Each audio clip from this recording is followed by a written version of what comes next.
ওদের ভোট চাই না, ওরা কোর্টে গিয়ে শুধু পিল খায়। আমরা চাকরি দেব আর ওরা চাকরি খাবে। আমি পরিষ্কার বলছি, শিক্ষার্থীরা, শিক্ষক শিক্ষিকারা যারা বসে আছেন গতকাল থেকে, কেন বসে আছেন এই গরমের মধ্যে কষ্ট করে? আপনারা স্কুলে যান। আমি তো আপনাদের বলেছি, সুপ্রিম কোর্টে আপনাদের টাকা বন্ধ করে দিয়েছিল, চাকরি বাতিল করে দিয়েছিল, কিন্তু আমরা তো রিভিউ পিটিশন করেছিলাম এবং তাতে তো আমরা বলেছি যে আপনারা মাইনে পাবেন এবং সিস্টেম অনুযায়ী মাইনে আপনাদের কাছে চলে যাবে। এর জন্য কারো প্ররোচনা দেওয়ার দরকার নেই, দাঙ্গা করার দরকার নেই, উত্তেজনা করবার দরকার নেই।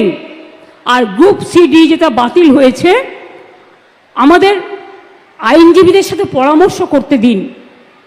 আমরা আইনজীবীদের সাথে পরামর্শ করে বাদবাকিটাও আমরা নিশ্চয়ই আবার দরকার হলে রিভিউয়ে যাব, এইটুকু বিশ্বাস আমাদের উপর করতে পারেন। যারা আপনাদের চাকরি খেয়েছে তাদের উপর ভরসা করবেন না, যারা চাকরি ফিরিয়ে দিয়েছে তাদের উপর ভরসা করুন, আর যারা আগামী দিনও ফিরিয়ে দিতে পারে তাদের উপর ভরসা করুন। বাংলায় কয়েকটা লোক আছে আপনারা জানেন, টিচারদের চাকরি খাওয়ার জন্য, গভর্নমেন্ট সার্ভিস খাওয়ার জন্য, যে কোনো ব্যাপারে কথায় কথায় জনগণের কাজ করে না, ওদের ভোট চাই না, ওরা কোর্টে গিয়ে শুধু পিল খায়, পিল খায় আর পিল করে, পিআইএল করে করে বাংলার সর্বনাশ করছে। এর জন্য কোর্ট দায়ী নয়, দায়ী যারা যারা মুখে কথা বলে বড় বড়, যারা কোনোদিন কিছু মানুষের জন্য করে না। আমরা চাকরি দেব আর ওরা চাকরি খাবে। আমি পরিষ্কার বলছি, শিক্ষার্থীরা, শিক্ষক শিক্ষিকারা যারা বসে আছেন গতকাল থেকে, কেন বসে আছেন এই গরমের মধ্যে কষ্ট করে? আপনারা স্কুলে যান।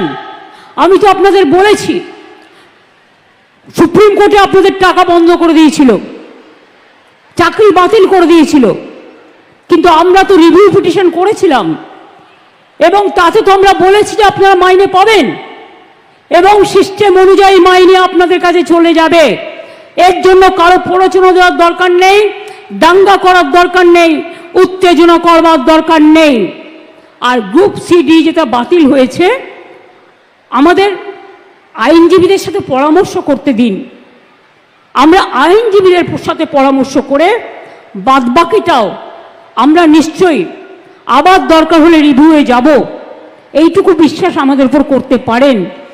যারা আপনাদের চাকরি খেয়েছে তাদের উপর ভরসা করবেন না, যারা চাকরি ফিরিয়ে দিয়েছে তাদের উপর ভরসা করুন, আর যারা আগামী দিনও ফিরিয়ে দিতে পারে তাদের উপর ভরসা করুন। আইন আমাদের মানতে হয়, আইন মেনে চলতে হয়, আবার আইনে মনে রাখবেন আইনও যেমন আছে, আইন আবার পথও খুলে দেয়। সুতরাং আপনাদের চিন্তা করার কোনো কারণ নেই। আমি তো নিশ্চয়ই চাইব না আমার রাজ্যে বেকার বাড়ুক। আবার দেখছি হাইকোর্টে একটা কেস করে বসে আছে, 35,000 প্রাথমিক শিক্ষককে ছাঁটাই করতে হবে। এরা কারা? এরা কারা? আমি জিজ্ঞেস করতে চাই, যারা একদিন আমাদের মন্ত্রিসভায় থেকে, তারাও কম লক্ষ্যে টাকা দেয়নি, এই চাকরি দেয়নি, একবার ভাবতে লজ্জা করছে না যে মানুষের চাকরিগুলো করার আগে তার একটা পরিবার আছে, তার সন্তান আছে, সে বাড়ি করেছে, ব্যাংকের লোন নিয়ে কি করে শোধ করবে? একবার চিন্তা করে দেখবেন না? রাজনীতি করতে গেলে শুধু দানবিক মুখ, মানবিক মুখটা কোথায় যাবে? মানবিক মুখের আজকে সবচেয়ে বেশি প্রয়োজন। আর শিক্ষক শিক্ষিকারা আমি বলি, আপনারা নিশ্চিন্তে স্কুলে গিয়ে ক্লাস করুন, আপনাদের মাইনে নিয়ে ভাবতে হবে না। আইনের মধ্যে থেকেই রাজ্য সরকার আপনাদের কাজ করে দেবে। আপনি এ না বি এটা কোর্ট ঠিক করবে, আমরা নই। কিন্তু আপনাদের মনে রাখতে হবে, যে যেখানে চাকরি করছেন চাকরিতে ফিরে যান। টাকা কিন্তু ওই যারা আপনাদের ওস্কাচ্ছে তারা দেবে না, মাইনে কিন্তু গভর্নমেন্ট দেবে। আমি গতকাল সন্ধ্যে থেকে কমপক্ষে 10 বার ফোনে কথা বলেছি। আমি কলকাতায় থাকলে হয়তো 1 সেকেন্ডে মিটিয়ে দিতে পারতাম, কিন্তু যেহেতু আমি মিদনাপুরে আছি, আমি রাত 12টা পর্যন্ত কথা বলেও দেখছি কেউ কেউ রিজিড আছে যে টেন্টেড আনটেন্টেড লিস্ট বের করতে হবে। আরে আপনার কি যায় আসে? কেন অন্যদের কথায় পা দিচ্ছেন? টেন্টেড কি আনটেন্টেড কি আপনার দেখার তো প্রয়োজন নেই। ওটা দেখার জন্য রাজ্য সরকার আছে, কোর্ট আছে, আমরা এভিডেন্স নেব, আমরা কোর্টের কি বলা হয়েছে দেখব। এটা আপনার তো লিস্টের দরকার নেই।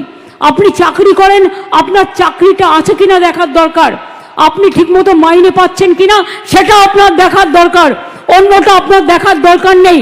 ওটা আমাদের ওপরে ছেড়ে দিন। মনে রাখবেন, ইউপিতে 69,000 লোকের চাকরি গেছিল বিজেপি সরকার থাকাকালীন, কেউ ফিরে পায়নি। আমি তো আপনাদের বলছি আপনারা ফিরে পাবেন। আমরাই তো আপনাদের কোর্টে গিয়ে আপনাদের হয়ে ফাইট করে অ্যালাউ করেছি। ত্রিপুরায় 10,000 লোকের চাকরি চলে গিয়েছিল, কোর্ট বাতিল করে দিয়েছিল। বিজেপি সরকার বলেছিল ক্ষমতা এসে ফিরিয়ে দেবে। আজ পর্যন্ত 7 বছর হয়ে গেল, ফেরায় তো নি। উপরন্তু তাদের মাথায় লাঠি মারা হয়েছে।